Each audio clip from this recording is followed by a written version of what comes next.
guys, welcome to my channel, or welcome back. If you don't know who I am, my name is Reesie. This is my beauty channel where we come to slay, especially on a budget. And if you're new, don't forget to hit that red button down below, turning on your post notifications and hashtagging Reesie Gang down in the comments below.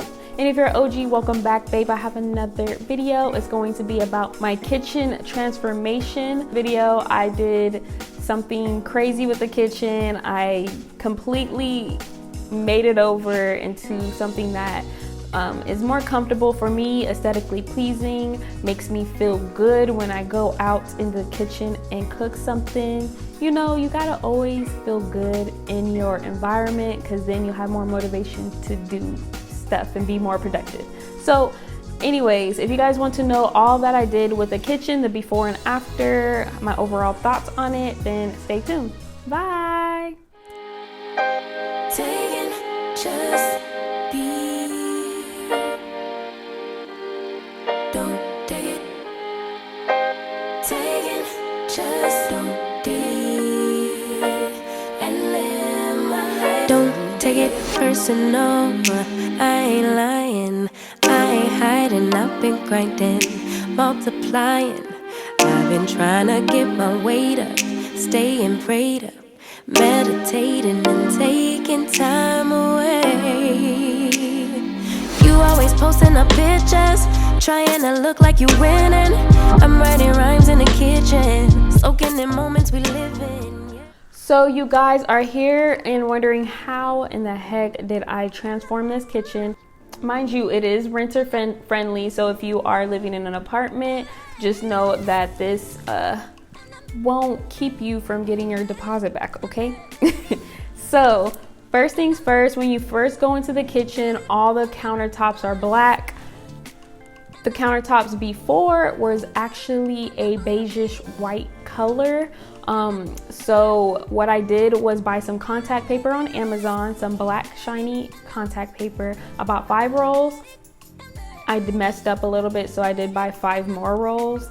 So in total, I did use 8 rolls. If you're a beginner, you might want to buy a lot more rolls just in case, because the contact paper was really hard to apply.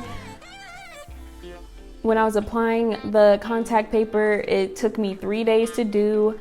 Air bubbles kept coming up, so I had to fix the air bubbles. It was really tough doing it. So if you don't have any patience and if you're new at this, definitely take some time out the day, make it a cute project, play some music, because you might get a little irritated after a while. And then on the walls of the kitchen, I decided to do a subway tile. So I got 2 packages of the subway tile. They each came with 10 squares to put on the wall. I used the whole thing basically. What I did was unscrew the light fixture, what is that called, babe? The light thingy? Like when you flick the light and you remove it.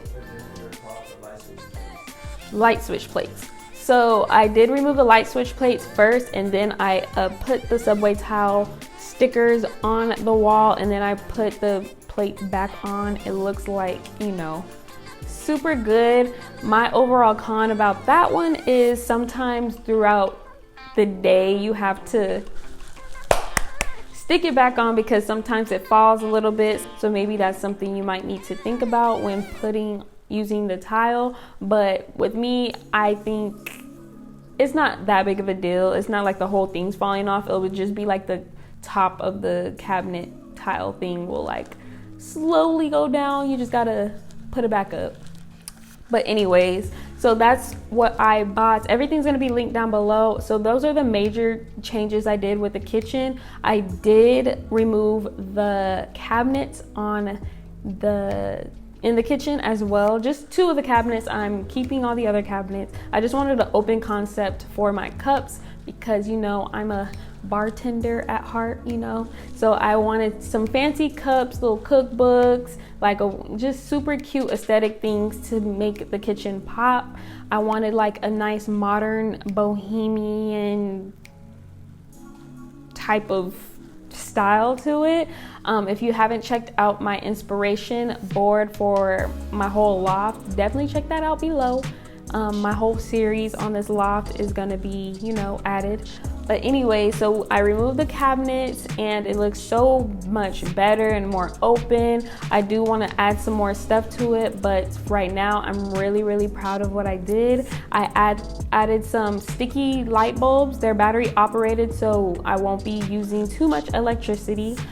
So, and it's battery, or it's remote operated too. You can control the time, you can change the colors of it. It's super dope. I love the blue light with my kitchen, so it looks super clean and real modern. I love it. It makes me want to cook every day. And then I bought like a super cute kettle to make it as a detail. We use it all the time, and yet it's still aesthetically pleasing. I added some nice little wood details, black everything, some plants. What else? I also added a shelf on the refrigerator. We bought the refrigerator, so that's why I'm not tripping about sticking anything to the refrigerator, because I know it's ours, it's mine, so we can't get in trouble for that. So I put that onto the refrigerator so I can add on my favorite oil, so it can be easier for me to cook, super quick access. I have my little espresso machine, coffee cups area is super cute. I love it. I'm just really happy about how everything's going. Of course, I'm going to add some more stuff to the kitchen. I want to put maybe a lamp over the bar area, something cute, maybe, you know, I want to do so much more, but I just wanted to show you what I have now and what you could do to shazazz up your kitchen. But yeah, that's basically it. If you're interested in all the items that I have in the kitchen, it is in my Amazon store under LOFT Kitchen. Everything you see in this video is already linked down below and in my store. You know, it helps support the channel and helps me, you know, try new things out to give you guys more inspiration and see what you would like to do with your own space at home as well. So that's basically it. Thank you guys for sticking with me. Don't forget to like, comment, and subscribe for more videos. I can't wait to show you more things that I do with the loft. And yeah, see you guys soon. Mwah, mwah, mwah. Bye.